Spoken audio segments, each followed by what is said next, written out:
Hello and welcome to episode 42 of The Best Games, period. I really hope it's episode 42. I didn't check before we started recording, but we'll find out at the end. It'll be a fun adventure. Is it going to be episode 42, or is it just going to be a special episode? Well, we kind of talked about this beforehand. You said it was going to be a full episode. Oh, we're calling it a full episode. Okay, okay. Yeah. It's a full episode. Episode 42. Yeah, because, new game consoles aren't released every week, Daniel. And with me this week is Daniel Jones, everybody. Hey! This guy. Hey, what's up? Hey, and I'm Jack Gardner. One of the hosts of this show. That Jeremy guy is off gallivanting somewhere. This has been one smooth intro. This week we're talking about Nintendo Switch. Yeah. What is it? Is it good?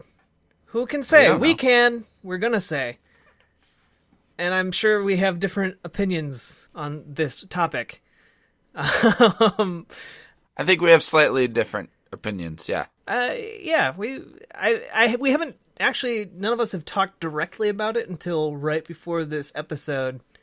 I think I got a few inklings about everyone's position on it. So let's talk about the Switch.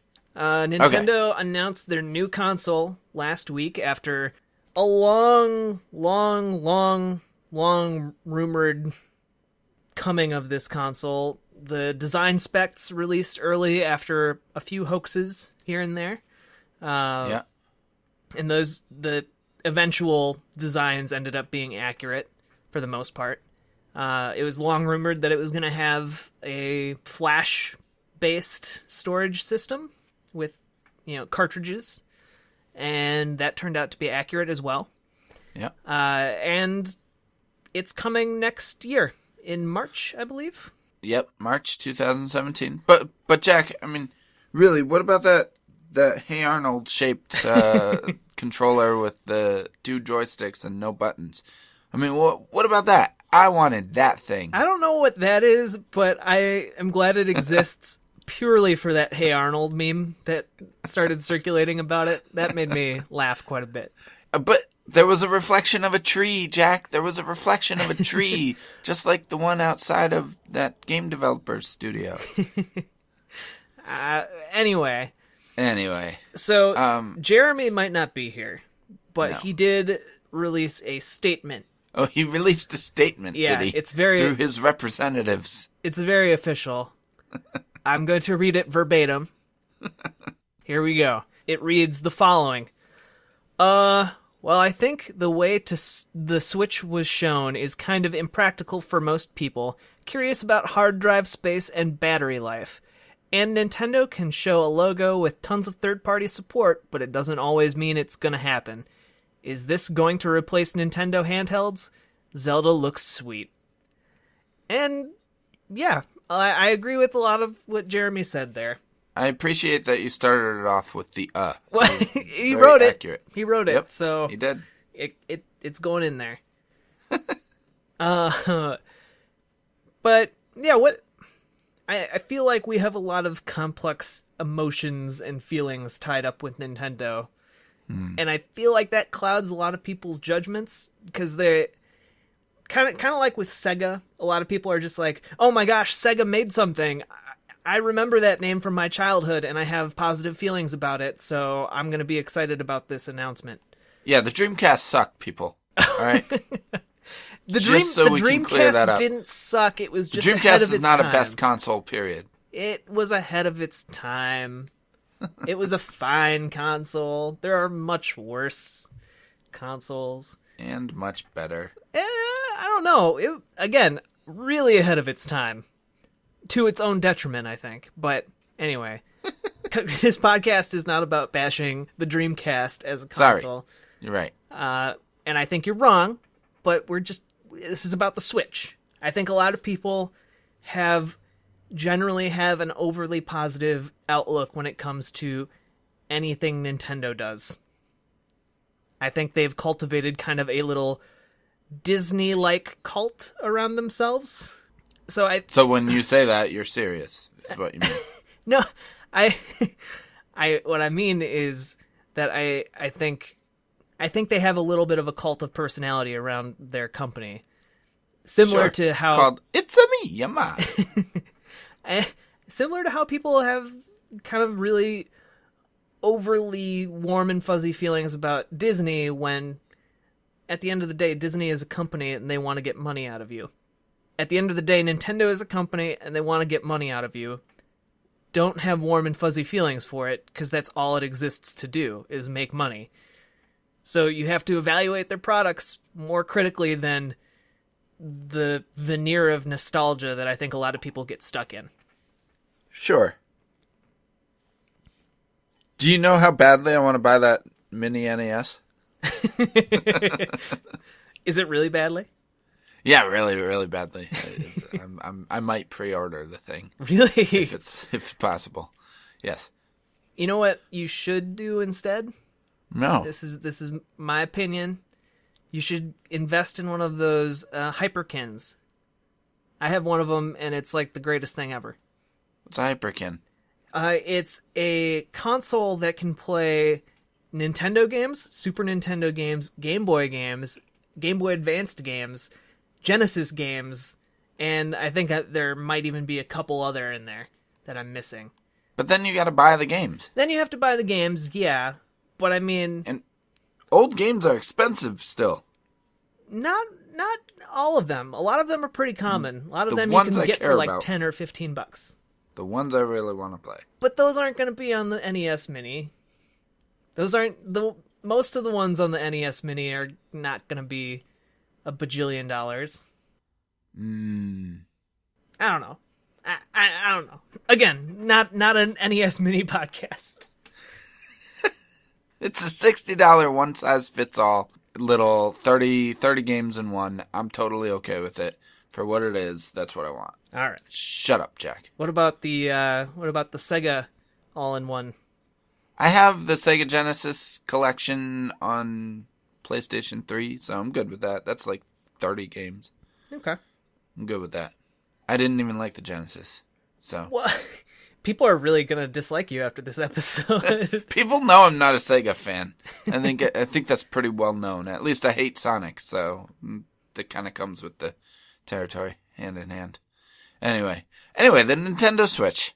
Can I tell you how I feel about it? Yeah, go for it. And then I'll rip your dreams apart. Okay. Go for it, friend. Because I'm not the biggest Nintendo fan anymore. I used to be. I was a Nintendo kid growing up. I had the NES, and then the Super Nintendo, and then the Nintendo 64, and then I got a PlayStation 2, and eventually got a GameCube. Played a few of the games on the GameCube, and then had a Wii. But I was one of the champions of the Wii because it was something different. It was something new and unusual. Were you a champion of the Wii, or were you a champion of Wii Sports? We kind of got into this on the Wii Sports episode. No, I was as far as like before the Wii came out, and when the Wii first came out, and when it was fairly young and it still had a lot of potential. I really thought that thing was going to revolutionize games because it was called the Nintendo Revolution before it became the Wii.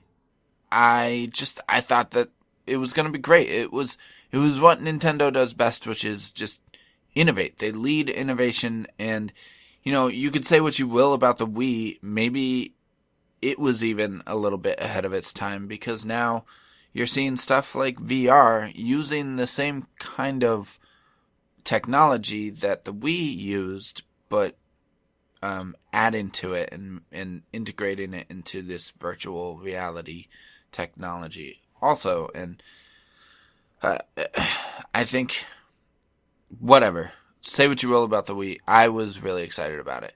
But then the Wii U was just a bad move. It was a half step towards what I think the Switch really is. And had the Switch come out when the Wii U came out, I think the video game landscape would look very different than it does now. But so maybe the Switch is a little bit behind the time, but I still think it looks like something that could do very well. It looks like the logical next step for Nintendo.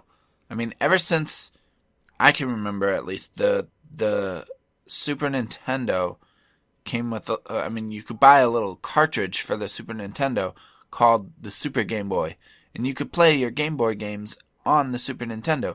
Then you could take your Game Boy game out of the Super Nintendo and put it back in the Game Boy, and it wouldn't be like the Super Game Boy made your Game Boy games color, and it put them on the TV. And when I say it made them color, it made them 3 different colors. It was really kind of trash. But so it took like the grays, blacks, and whites and changed them into like it supported like 60 different colors. So it was just depending on how the developers programmed it to function with the Super Game Boy. So like Donkey Kong Land on the Game Boy was black and white on the Game Boy, but then it was like, green and brown on the Super Game Boy. Yeah. And that was the same kind of thing. And now, 20 some odd years later, they're coming out with the Nintendo Switch, and it just seems like the logical next step from the Wii U and the 3DS. And rather than have your market split, because I think Nintendo understands that they have people who will buy the Wii U, and then they have other people who will buy the 3DS, but sometimes those two don't always overlap. I think with the Wii U, everybody who bought a Wii U probably owned a 3DS, but everybody who bought a Wii did not also own a 3DS, and everybody who owned a 3DS did not also own a Wii, necessarily. And I think they're trying to unify their market, their audience. And I think that's smart. I think that makes sense. Personally, I've never owned a 3DS. I've never owned a DS. I haven't owned a Nintendo handheld since the original Game Boy. I never even owned a Game Boy Advance. But I'm interested in the Switch because I like Nintendo's games, and I want them to be a player in the market, but I want to be able to play Nintendo games at home, but I also would love to play Nintendo games on the road, but I'm not going to buy 2 different systems. So if both of those things come in the same system, I'm far more interested. And I don't think I'm the only person with that kind of attitude, and I think Nintendo knows that. They know that they can get some people who are kind of one way or the other. Okay, I see what you're getting at. I actually see your same point, but I'm approaching it from the opposite end of things, where I don't think necessarily that unifying their market is a good move. Okay. While you're right that there are not necessarily a lot of people who would buy both, I think at the end of the day they can make more money by doing both, Splitting the market is one of the things that has really helped them along throughout the years.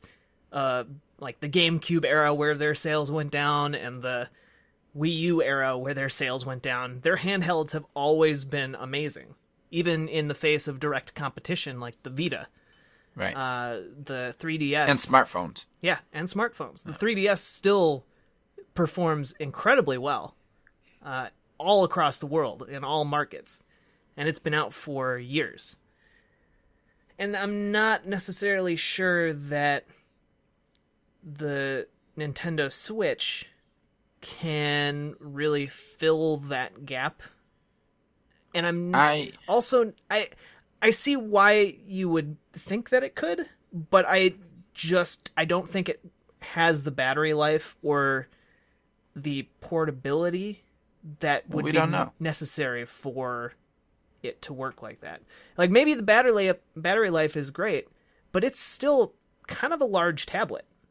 Listen, those guys drove it all the way to the go-kart track. Well, I'm not saying like they played it all the way to the distance go-kart from track. the dock is an issue, but No, but that go-kart track might have been like 3 hours away.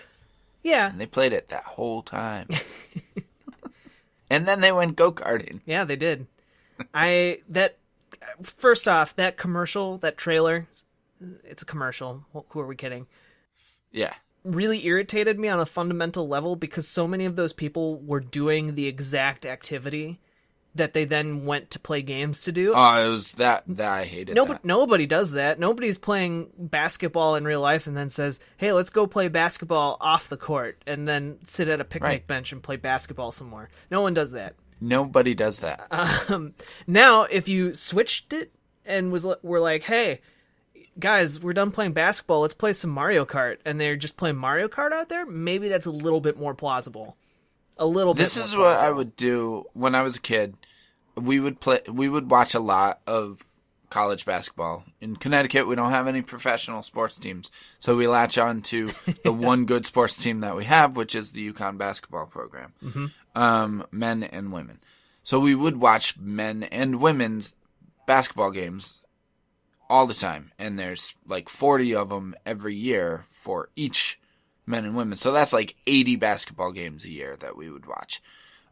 So we would watch the game, and what would happen is a good basketball game on TV would make me want to go shoot hoops.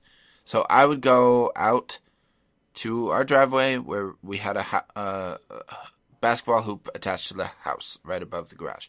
So I would go at halftime or whenever there was a break or after the game was over, and go and shoot hoops because I wanted to. But then I wouldn't be like, oh, now I want to go play, NBA Jam or NBA Live or something. No. It never crossed my mind to do that. Except occasionally when I would have the itch to play basketball, but it was like pouring out or there was snow or ice on the driveway. I couldn't. So I would go and play a video game. But I'm not going to be playing basketball and then friggin' just stop doing that and go and play a basketball video game. I would literally play basketball when I was younger. I would play and just shoot hoops and play against my neighbors, whatever, for hours. I'm talking like the entire day if I could. Yeah. I would never just stop to play a video game. But anyway, that really annoyed me. Yeah. But back to what I was saying about splitting the market. It's fine. I initiated that that tangent. I hated it. I hated that part of that commercial. But again, this is an area of unknowns, so maybe this is supposed to replace their handhelds. I don't think it is. The same way tablets didn't replace smartphones. I think there is room for coexistence between the two. And I think the relationship people are supposed to have with the Switch is that they can bring it around places, but I don't think it's meant to be necessarily as portable and on demand as an actual handheld. Well, yeah, it doesn't like fold up and fit in your pocket. Yeah, exactly. And they have come out and said it is a home console first and foremost. Yeah. Yeah. Bringing it to places seems like it would have to be much more intentional. Like, hey guys, I'm going to bring my Nintendo Switch. And everyone's like, okay. That one girl just was invited to the rooftop party and she just brought it. That's another thing that never happens. No one has like a really nice apartment that's right across from a rooftop where their friends just party. Like, I didn't hear them yelling, "Hey, bring your Nintendo." She just shows up and they're like, none of them are gamers, so none of them are like, no, we don't want to play this. It's gross. You're gross. You're gross, Janice. Again, the commercial did not hit sweet spots for me, but just going off of the facts. Yeah. I don't think it's supposed to take over their handheld market. Because I think that would be a bonehead move for them to just kind of eliminate a market that they've always hit out of the park. And I also think it's really weird that there's no cross-compatibility between the Switch and anything else. To me, the Switch seems like an ideal opportunity to just be like, hey guys, all your Wii U games that you've bought and played on your Nintendo account, they're going to carry over to your Switch. And then you can play them using the Switch tablet as your Wii U controller. That's not going to happen. It's not going to happen, but it seems like a really wasted opportunity. Yeah. I don't know, is the Switch screen, is that a touch screen? They didn't show anybody using it as a touchscreen. Some people on Twitter did notice that there were some smudges on the screen, though. So maybe it is kind of a touch screen? Who knows? And also, they didn't show those little side controllers, which also look like the most uncomfortable controllers to use, by the way. They didn't show those being used in any kind of motion capacity. I think they kind of did. With Skyrim, I thought it kind of looked like he was doing some hand motions. On the plane? Yeah. Oh, maybe? I didn't notice that. I thought he was just using the two controllers. Yeah, that could be too. Again, not a whole lot. Like, we know a lot about it. We just don't know. There are a lot of big gaps. They look like the most uncomfortable things to use, though. Well, like if you have to use just one, if you're splitting them with halvesies with a friend, then cramps. That looks like the worst way to play any game. Yeah, it reminds me of like the Wonder Swan. Do you remember that? Nope. It was like this tiny little handheld thing. It looks very small. It was made by Bandai. Seriously, look up the Wonder Swan. It's one of the most uncomfortable looking things I've ever seen in my life. Why does it have two D-pads? Yeah. Who knows? On the same side. Wait, do you hold it vertically? I don't have any answers for you. Okay. Wow. All right. Yeah, go look up the Wonder Swan so you know what we're talking about. Okay, so I disagree with you that it would be a mistake like to stop supporting a separate handheld, because I think what they're doing is you got two different things. You don't have to just stop doing one because the other exists. Yeah, but I think they feel like they do because I feel like they understand that their home consoles don't do as well, and in order to fix that, they need to unify the handhelds and the consoles. And maybe it's a desperation move, but that's what they have to do right now. Plus, I think they see their mobile support as being sort of a replacement for that handheld revenue. Because they are going to make bank and a buck on in the short term, stuff. Yeah, but I feel like that's going to be they have to know that people aren't going to buy Mario runners forever. People are going to buy them at first for the novelty, but it's going to be like Tamagotchi Life, or what was that? That's not the right one. The Mi, what's the one with the Miis? Miitomo. There we go. Miitomo, yeah. It's going to be like Miitomo again, where everyone's going to go crazy over their iOS games, and then they're going to forget about them almost immediately and not touch them again. And you can only do that so many times before people start shrugging. I think there's so much they could do in the mobile space. There is a ton they could do in the mobile space, but I haven't seen them. None of the things that they've released for mobile or announced for mobile yet sound interesting. They all sound very derivative of other things that are already in the mobile space. To you? Well, it's okay. Mario Run, whatever it's called. It's an endless runner. It's Rayman Jungle Run with Mario. Basically. Who cares about another endless runner except that it has Mario slapped on it? And I only think you can go so far with stuff like that before you need stuff of substance, and they haven't put anything out that reassures me that that's the direction they're going to take it. I feel like they'll get there. I don't know. They'll get there. Well, they might if they, allow other developers to make their mobile stuff. They do. Well, so far it's been mostly that one, I forget, it's like NDA or something like that. Or Dina. DNA. Yeah. Yeah. Capital D, lowercase e, N-A. Lowercase e, Yeah. N-A. Yeah. Yeah. So far, it's been them, right? For the most part. Yeah. And then the Pokemon Go company. Pokemon Go company. Yeah. Pokemon company. I don't know. The only reason I'm... If it was any other company other than Nintendo, if this was Microsoft or Sony, I would have much more faith in them being able to adapt quicker. Nintendo's strength has never been adapting quickly, and I worry about them being able to essentially realize that, oh, that's right, we can't just keep releasing endless runners with our characters on them. And sure, having that realization a bit too late for it to actually be important. Or, I mean, a bit, I don't know. I feel like Pokemon Go is one of the most innovative mobile releases in a long time. And I understand that it had been done before with whatever it was called, the game that the company made prior. It's really innovative, but it's so shallow.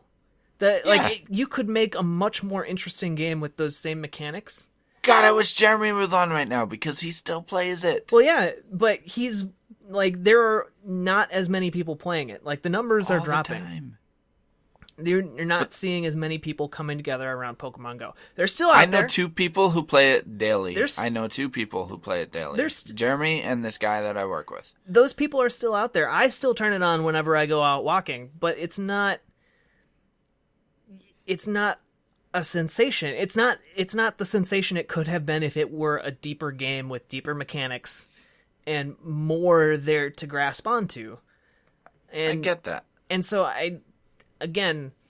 but I'm not talking about them trying to make deeper games. I'm talking about them trying to make money. And they'll make money off their mobile stuff, and I think they know that. But I also think that they know that they need the support that their handhelds get on console. Yeah. And they want to unify that handheld support with their console so that they can bolster the console support. Because consoles are still an important market for them. They're not going to just give that up. Right. But they need the handhelds to, like I said, kind of rescue it, kind of bolster it. See, I think see what you're saying, but I think the most important aspect of being able to compete in a console market is to have a console that can compete on the same terms as its competitors. Well, and that's the biggest question. Yeah. Definitely. For me, with the Switch. And is how powerful is it? I just don't see it being able to do that in a tablet. I don't... I think that's why if you go back and look at the trailer, the Skyrim footage looks a little bit weird. It does. It doesn't look like it's the same Skyrim, and maybe... It's apparently not. It's apparently not actually the game. It's like a mock-up. Yeah. Well, that seems... That fits with my initial perception of it, because I remember watching it for the first time going, no one plays Skyrim without a HUD. Right. No one would play it like that, and it looks weird. Not only that, but there's one scene where he's going up against a big goat wolf thing, and he swings his sword at it, and it looks like it doesn't actually hit. I don't know, there's a quick flash of gameplay, and he swings a sword at this thing, this man-beast thing. Oh, with the antlers? Yeah, with the antlers. That guy is in Skyrim. Okay, well, whatever. Yeah. The sword just doesn't look like it actually makes contact with the thing. It looks very off. And then the weirdest thing is that, no third-party developers are coming out and saying they support this thing. It was such a weird day, because Nintendo, as usual, as Nintendo is wont to do, seemed to be in this weird little bubble where it was like, hey, look, there's Skyrim on the Switch. Bethesda, we can't confirm that Skyrim is going to be on the Switch. hey, look, there's NBA 2K. 2K. We can't confirm that NBA is going to be on the Switch. What the fuck? Yeah. And then, hey, look, Red Dead Redemption 2 is getting announced an hour after the Switch reveal. Xbox One and PS4. No PC, No Switch. no Switch. What? Yeah. What? Well, that and that's really bizarre. The fact that if there is an NDA that's preventing third-party companies from confirming that their games are in development for the Switch when they were shown in the trailer. Right. That's really bizarre that Nintendo wouldn't lift that and be like, hey, you guys can talk about it. Like, you guys can at least confirm that these games exist. Yeah. And it's really weird that this console was announced with so little fanfare. It's literally just a 4-minute long trailer that they threw up on their website. And that's it. There's no Reggie Fils-Aime coming out talking about... Fils-Aime. I don't know how to pronounce his last name. Fils-Aime. Whatever. I've never had to say it out loud. I just type it.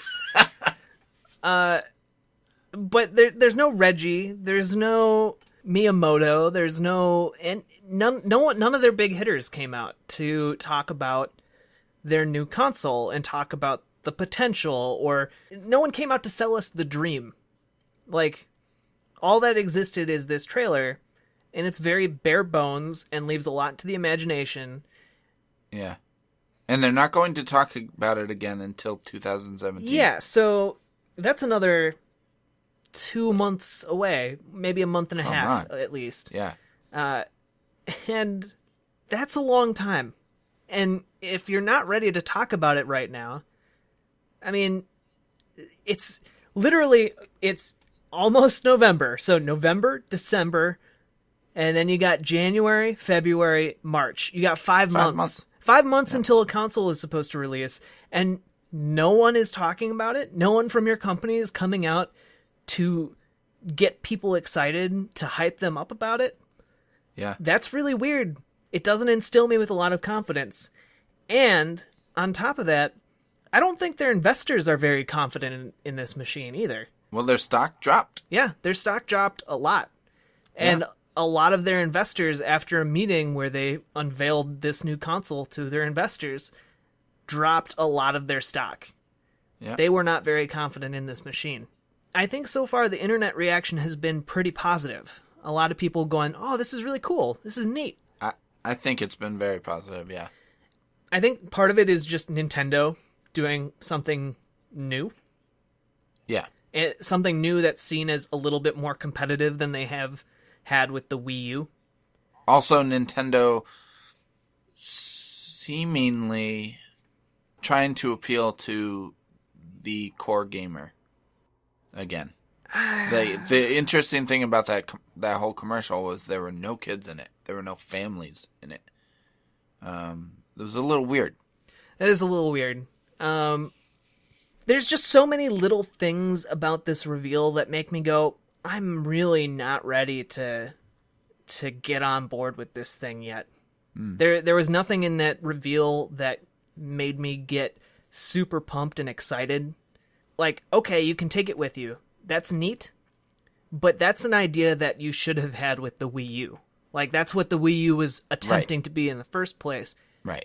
Was ultimately not able to deliver on that promise to the extent that people hoped.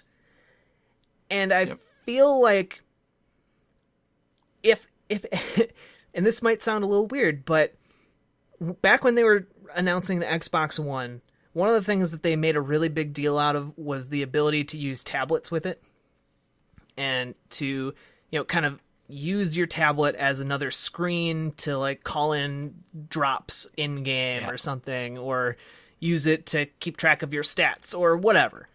Yeah. But then it can also function... Control a drone in the Division. But then it can also function as a tablet because it has all those tablet capabilities. And what would interest me in this console more is if the Nintendo Switch could also function as a tablet like that. If it's not just a game thing. Right. And well, and that's just one of the questions we don't actually know the answer to yet. yeah, that's another thing we don't know the answer to. But again, it's one of those things where if it could do that, if that is their plan, why would you not show that on your announcement day? Right. Why would you not? Yeah. Why would you keep so much secrecy around it? Yeah. And I mean, there's that, just to add that to the long list of questions. Like, battery life is a big question. Another question is just how powerful is it? We know it uses a modified version of like the NVIDIA Shield engine. Not engine, but chip, which is said to be, like, I haven't played a Shield myself, but it's about on par with like a PlayStation 3, but maybe a little bit between a PlayStation 3 and a PlayStation 4. So around a Wii U. So it's going to be, from what I've heard, it's going to be around the same as a Wii U. But I could be wrong. Maybe it's going to be on par with the PS4, and that would be good. That would be ideal. To me, that's what they need to do. It needs to be on par with current systems. It's not going to necessarily compete with the Scorpio or the PS4 Pro, and that's okay. Yeah. Well, I think need to. The only reason it's super important that that's the case is to make it easier for third parties to port over their Call of Duties and stuff. Otherwise, you're looking at another generation of Nintendo products getting Call of Duty Modern Warfare 4 Reflex Edition or something, which was a attempt at porting Modern Warfare 4 over to the Wii, but made by a different company and ultimately a real failure. But even then, the only reason that any third parties would even be compelled to do that is if it's selling like gangbusters like the Wii did. If it's not, it's going to be like the Wii U, where you'll see initially some third-party support like the Wii U had at launch, and then it's just going to drop off. And you're not going to see that support, and it's just going to be a Nintendo machine again. And if that's the case, that's a problem. And maybe they're hedging their bets a little bit and saying, in case we do lose third-party support, and this goes back to what I was saying earlier, in case we don't get that third-party support like we really need, at least we'll have, hopefully, the third-party support we get for the handhelds on console. And we can merge those two and just bolster the console, but still get that audience still. Hopefully. I don't know. Maybe I think maybe not. I think that would work. I think that would work if they've actually succeeded in killing Sony's dreams of having a mobile console device. Cuz I think Sony's not interested in making another Vita. I mean, you say that, but if it's truly the case that the Switch is trying to fill both roles and ends up not selling well and ends up not getting that third-party mobile support, then mobile devs are going to be looking for an outlet for that, and maybe Sony will be willing to swoop in with a new attempt at a handheld, and maybe that will be much more successful without a 3DS Titan blocking their access to the market. Yeah. I mean, really, Maybe. The only reason the Vita failed is because the 3DS managed to corner the market with a lot of third-party support and good games. Well, that and some really stupid moves that Sony made, like $80 memory cards and crap like that. Yeah, that was ridiculous. Yeah. But at the end of the day, if you look at both pieces of technology, the Vita is much more impressive than the 3DS. And the Vita could do... I mean, people never talk about this, but when I had my Vita, I got rid of it. But when I had it, I used the remote play all the time. Yeah. Because it was great. Which is essentially what... Right. Which is essentially what the Switch is trying to do. The Vita is essentially the Switch without the ability to take off the controllers on the sides and turn it into a console. Right. But I guess that's one of the things that really appeals to me about the Switch is as somebody who is married, has a young daughter, one, I've been wanting to start getting back into Nintendo consoles again, so now that she's starting to get a little bit older, she can comprehend video games a little bit better. Like, I'd love to play video games with her, and Nintendo consoles are the best way to do that. But then also, just personally, as somebody who likes to play video games when he comes home from a long day at work, and my wife likes to sit and watch trash television when she comes home from a long day at work, the two of us unwind in very different ways. And I have a TV upstairs with a bunch of consoles hooked up, not the PlayStation 4, but I've got like PS3 and Super Nintendo and a Wii hooked up, and I'll be getting that mini NES thing. I've got a pretty good little rig up, a little spot up here that I can play a bunch of games if I want to, but really I want to play current games, and I can't do that while she's watching TV. But with the Switch, theoretically, I could sit on the couch right near Coley and play games on the Switch while she watches TV, and we can still be together. I don't have to be upstairs and she and her downstairs. We can be in the same room and still be together, but I can be doing what I want to do. She can be doing what she wants to do, and I think that's really appealing. I imagine I'm not the only person in that kind of a situation. Right. I agree with you that is a major appeal. But again, going back to what Jeremy said in his official statement, a lot of the situations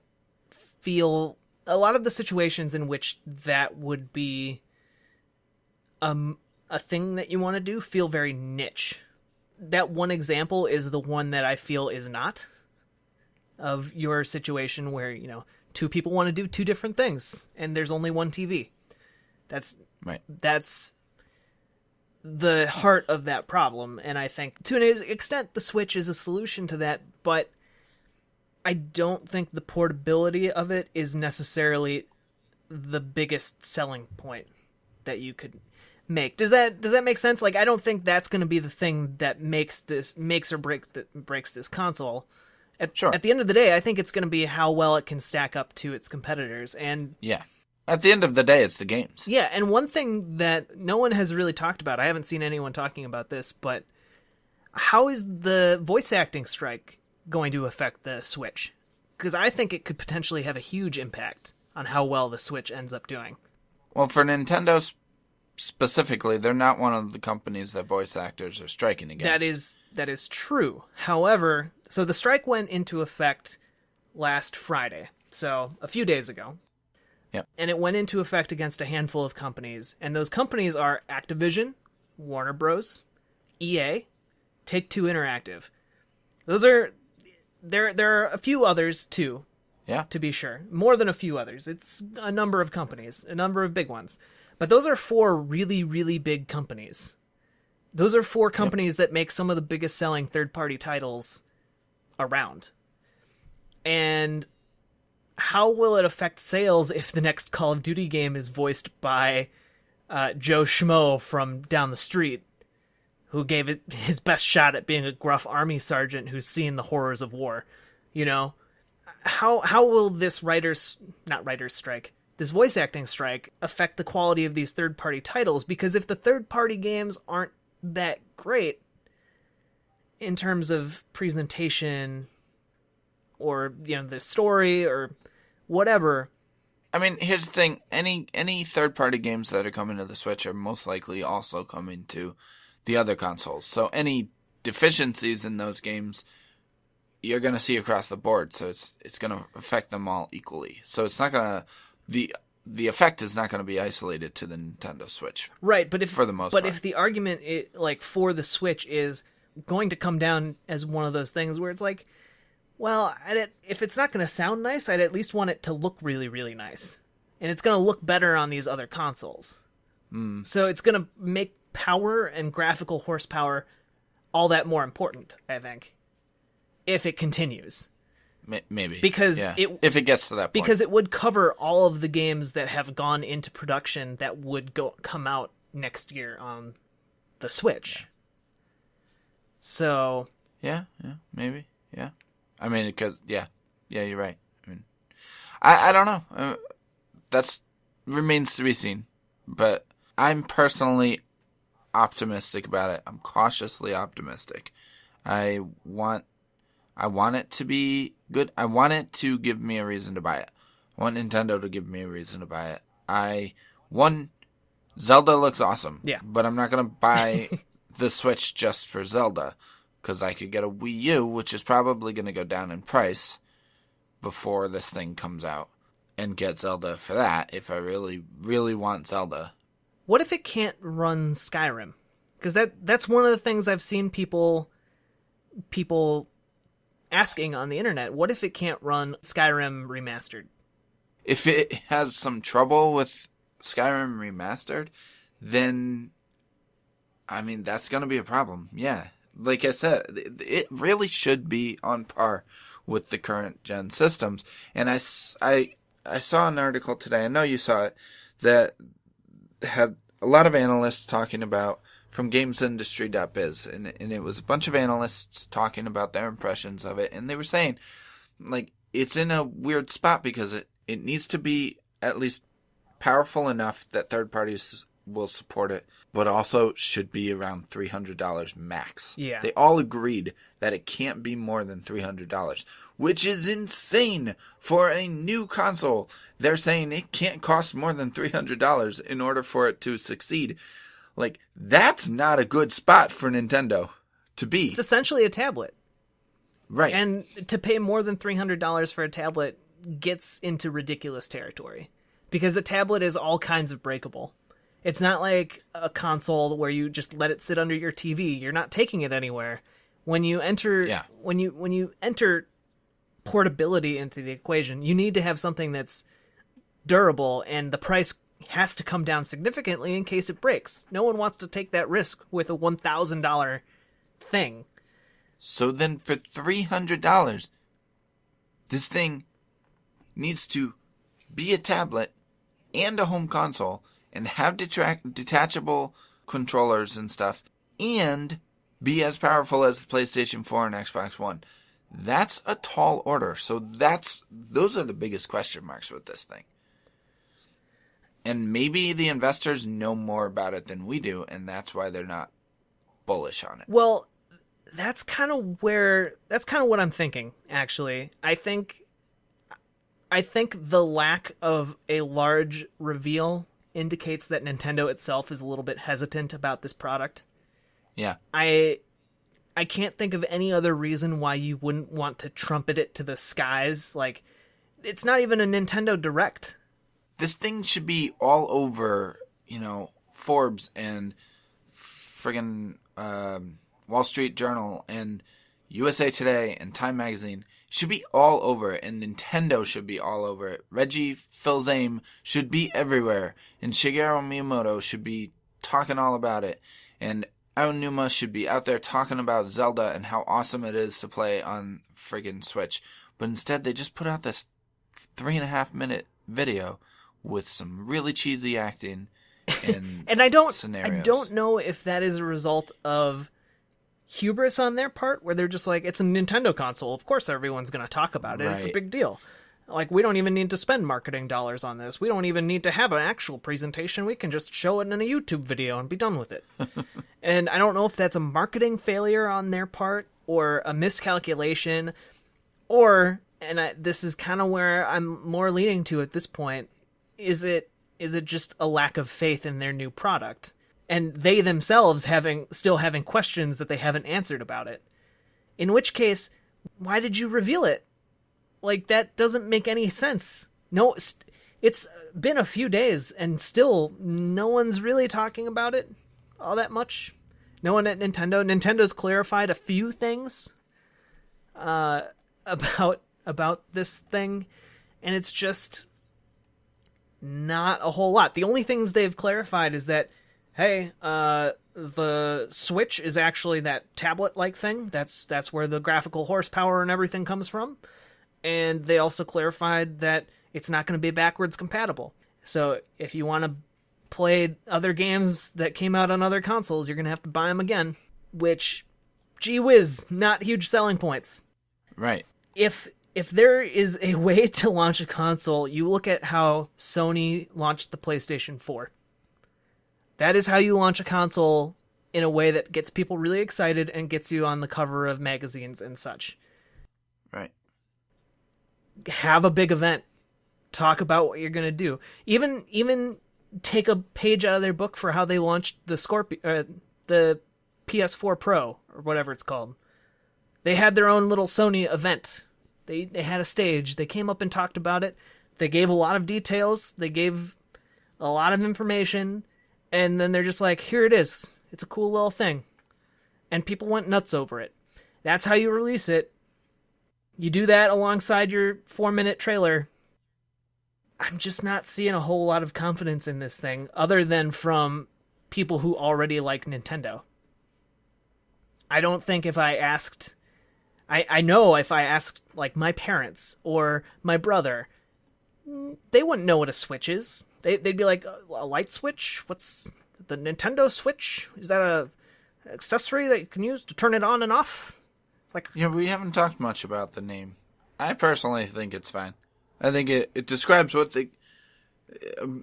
people know Nintendo is video games, so you got that. And then the Switch kind of describes what the product is. It switches from your TV to a handheld. Yeah. It's a Switch. it's better than a don't know. Wii. It's certainly better than Wii. It's I don't think it's much better. It's about on par with me to the GameCube, where it's just a very literal name. It is a cube that you play video games on. Yep, And true. I don't have a ton of problems with it. It's just not a name that gets me really excited. Yeah, it's kind of a... Yeah, it is sort of a boring name. Yeah.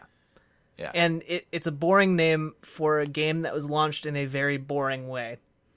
No one years from now is going to be talking about, oh yes, remember when they launched the Nintendo Switch? Yes, that great 4-minute commercial with the man who walked his dog outside without a leash and then just let it run away into the wilderness. And couldn't even do that normal activity without bringing his video games along. But the dog just ran away in the commercial. We never got back to that. He's just sitting in the park and the dog is running around and then is never seen again. Yeah, true. The thing about... Okay, so side note. Yep. The song in the commercial is called Ha Ha Ha Ha Yeah by White Denim. Wow. That is a really and white song. Keza McDonald from Kotaku really, really likes that band, apparently. I can't stand that song. There's a line in that song where he says, I need you like bacon needs eggs. I hate that line. Anyway. And there's also a part in that song where he's definitely straining to hit the notes that he's trying to hit, but whatever. So the thing about the Switch is that they're if they stick with their projected launch date of March 2017, that's a weird freaking time to launch this console. Yep. Because not only is it March, which is weird because normally you do it in the holidays, but what's really weird about it is that it comes at this time that we're not at the end of this console generation. And bigger, more powerful iterations of the current consoles are coming, but it's not the new generation. Right. It's mid. And it's the same thing they did with the Wii U. Right. It's middle of the generation. If that, even. And, yeah, if that, hopefully. And yet, they're trying to get people excited to buy this when I think people just aren't necessarily ready, at least casual players. I mean, casual players aren't really ready to buy another system. If they've committed to an Xbox One or a PlayStation 4, that's where they're at. And it's going to be really difficult to get them to jump onto the Nintendo Switch just because. So that's kind of a weird place for them to be, and that's worrisome. I mean, personally, I'm starting to save up for something else, and I don't know what. I'm thinking maybe the Switch eventually, or maybe a PlayStation VR, because I just want to be on the cutting edge. But both of those products don't really have me, like convinced that I need them. Yeah, VR still doesn't have its killer app. No, not at all. And the Switch at least has Zelda, which, if I'm being honest, Zelda is probably my most anticipated game for 2017. Oh yeah.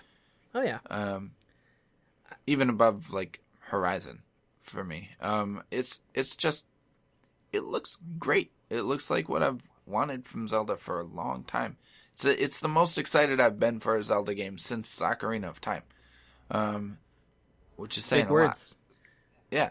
So if they can provide other reasons to buy the Switch, then I'll do it. I'm in on it. If they can do it for, if I can get it for cheap enough, not cheap, but an affordable price point, and there are other incentives for getting it, then yeah, I'm into it. But there are still a ton of question marks. Those are kind of my final thoughts, anyway. I'm really not sold on it. I need to know a lot more about it, and I need to know what games it's going to have. Like, just revealing a list of developers that have said they're going to support it isn't really enough for me. Right. I think in order for it to succeed, Nintendo needs to drastically revamp its really isolationist policies when it comes to software publishing on their console. Yep. Because as we can see from Steam, just go on Steam and look at their new releases, there are new games coming out all the time. And yes, there's a need for quality control. That's one of the biggest arguments for having publishers on the consoles in the first place, and sifting through all the garbage. And that sounded really dismissive, but if you look at some of the things that come out on Steam, they're really, really, really bad games. There's absolutely no quality control there, but that's a different issue. Right. I think Nintendo needs to loosen up some of its restrictions. I think they need to be less protective of their consoles. And I think in order for the Switch to actually work, they need to have a better online platform. The fact that they've gotten to the end of 2016 and they're about to launch a new console without having been able to figure out how to deal with the online world is incredible. They're just now releasing mobile games. At the beginning of this episode, I was talking about how nervous I am about them not being able to adapt. There's ample reason for me to worry about that. I don't know. I think Nintendo might be in a little bit of trouble with this console.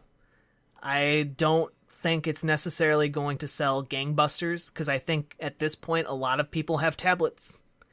And if this console isn't powerful enough to compete with what else is out there for other powerful tablets that people have, if it's not able to provide something that's more engaging than Angry Birds or Kingdom Rush, then it's going to be in a lot of trouble. And if all it can bring to the table is Zelda, and then things that are also out on other consoles, that's also going to be a big problem. Because there are a lot of fanboys who are going to go out there and buy this console day one just because of Zelda. But like you said, there needs to be more. They need to be able to, if they are banking on this to be their next handheld console and their home console, there needs to be a lot more. But here's the thing that I think could make this thing succeed, is that it's not a tablet, And you can do more complex games on it because the controller is more complex. The controller allows for more complex games. But is that a plus for it, or is that just going to be another hurdle for developers that they have to jump through? No, I think that'll be a plus because as long as they have power parity with the current consoles, that will be a plus because they can have those kind of games. And then I think because you have my nephew, who is always kind of my barometer for how kids are feeling about video games, has a PlayStation 4 and plays it a lot now, but he probably plays his iPad even more. And so I think Nintendo knows that. They know that kids are gravitating more towards mobile, but they are still buying consoles. They're just not necessarily playing games as often on the consoles. But if Nintendo can get you to buy the console and then play the games and be able to play the games on the go and have these games with you wherever you go, I think kids will buy more games on it because they can play them on the go. I think kids are always on the go nowadays too. I mean, he's always doing something. He's always got some practice or something that he's got to go to. Kids don't have as much time at home to just sit around and play video games as I did when I was a kid anyway. And I don't know why that is. We're not going to go into that. Well, but I think you're right. But I think Nintendo sees that in taking a view of it as a family device, where yes, in the trailer they don't show families, but when you think of it as not just a thing for a husband to play while their wife watches trashy TV, but as a device that kids can take and play with in the other room or something while parents watch Game of Thrones. I don't know. You probably wouldn't want to watch that while your kid's awake, but insert non-kid show. Yeah, The Good Wife. The Good Wife. There you go. So I think that's definitely a plus. That's definitely something to keep in mind. I just the bottom line is the power question. Yep. The actual amount of support, because if you remember, since the GameCube, Nintendo has been promising third-party support and hasn't really gotten it, or has gotten... Well, heck, even on the Nintendo 64, they didn't get as much third-party support as they should have. Right. Well, and it all comes down to we've heard this song and dance a number of times from Nintendo, and a lot of promises have been made by publishers and developers that haven't been followed through. There's famously Capcom saying that Resident Evil 4 is going to be a GameCube exclusive. And surprise, surprise, it really wasn't. It came to PlayStation 2. It came to pretty much every other console that released ever. So those are things that will determine how well this does. And I think that it also depends on how well Nintendo's able to do online with this device, because I don't think that their consoles can survive this weird little insulated North Korean world that they've created for their online community. And I also don't think that launching a tablet-like device can really go over all that well if you can't also download your email app to that, or there's a bunch of room there for Nintendo to work with a tablet device, where it's a much easier sell if you're like, hey, our tablet can do everything your other tablet can do, but it can also play our games. Access Facebook, watch Hulu, Netflix, HBO Go. Exactly. ESPN, word processing even. You know, Yeah. if you make it a much more open device, yeah, it's probably going to be more open to piracy and hacking, but that's just the way things are in 2016. And it's a trade-off. Yeah. And So, I think a worthwhile one for them to consider, at least. So one last thing. So I guess bottom line, right now I'm not sold on this, and I'm not going to be sold, and I think there's way too many weird things with how they launched this. And right now, I think there's ample cause to be worried about what they're going to be releasing next March. What happens if this sells Wii U numbers? What happens to Nintendo? I think I think they have enough stockpiled where they could launch 5 more failed consoles in the future. I don't think it'll get that bad, but I think if this fails, I think what they are going to have to do is go back to the drawing board and make something much more powerful that can compete with Microsoft and Sony while also providing some kind of unique interaction. So Nintendo. Figure it out. Well, right. Nintendo doesn't even have to figure it out. It's already figured out by other people. All they have to do is steal other people's ideas, and they would be in a much better position. No, I was going to say figure your shit out. Oh. Is what I was going to say, but I didn't want to swear. But figure your shit out, Nintendo. I feel like the overall positive reaction that it's gotten so far is going to slowly dwindle to kind of a big old facepalm / head scratching question mark as we near March and nothing is told to us. We will see.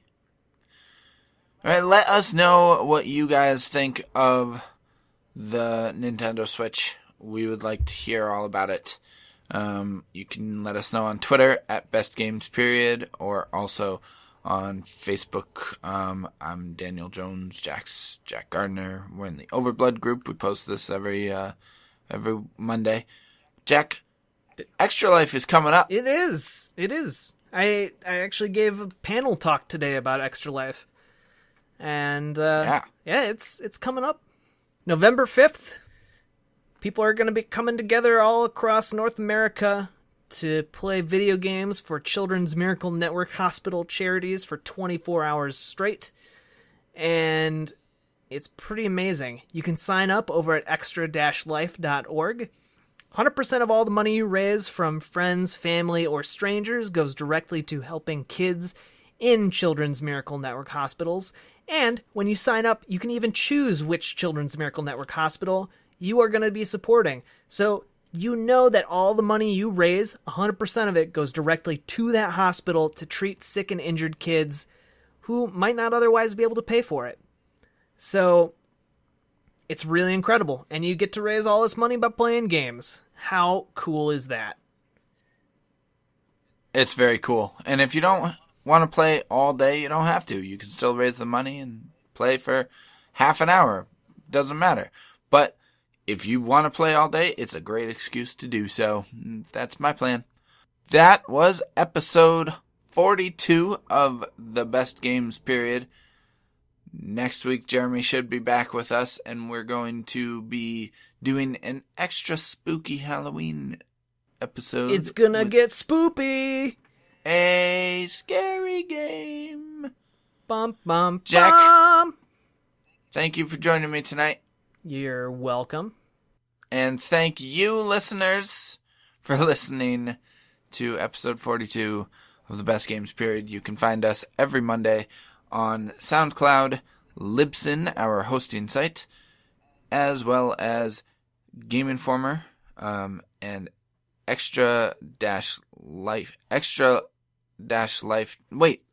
community.extra-life.org. I knew there was something I was forgetting there. As well as iTunes. If you subscribe to us on iTunes, leave us a review. We would love you forever. We've gotten a few very positive reviews, and we appreciate the folks that did that. Thank you so much.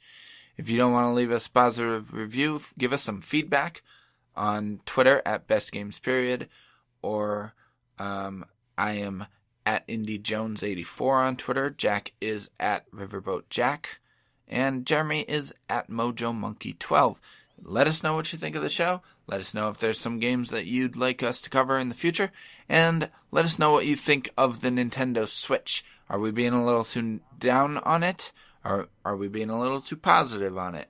What do you think?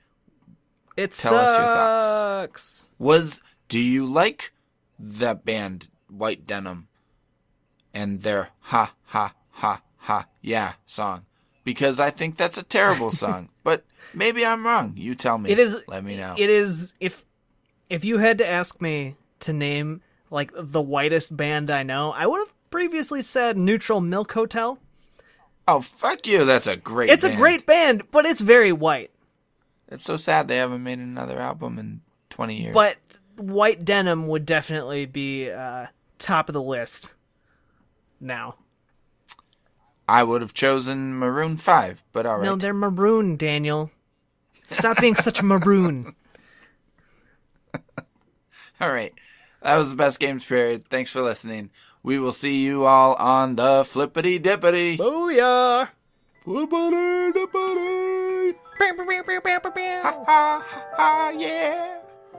Be yourself.